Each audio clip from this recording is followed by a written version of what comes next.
ఆయన్ను స్తుతించుట మంచిది. ఉదయాన్నే లేచి వాకింగ్ చేయడం మంచిదండి అంటారు కొంతమంది. వేడి నీళ్ళు తాగడం మంచిదండి అంటారు. మంచిదే, అది శరీరానికి.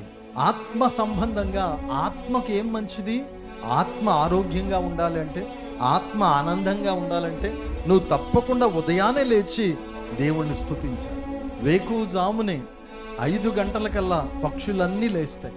పక్షులు లేచి కోలాహలంతో దేవుణ్ణి కీర్తిస్తూ ఉంటాయి. విత్తనాలు వెయ్యవు, పంట కొయ్యవు, కొట్లు కూర్చుకోవు, ఏమాత్రం దాచుకోవు. దాచుకోవడానికి వాటి దగ్గర గోనలు లేవు, బాణలు లేవు మనకులాగా. కానీ అవి ఎంత సంతోషంగా దేవుణ్ణి స్తుతిస్తాయి. ఈరోజు మాకెక్కడ భోజనం సిద్ధపరిచావో, నీ చేతిలోంచి మాకు ఈ ప్రభు అని పొద్దుట దేవుణ్ణి స్తుతిస్తాయి, ఎగిరిపోతాయి.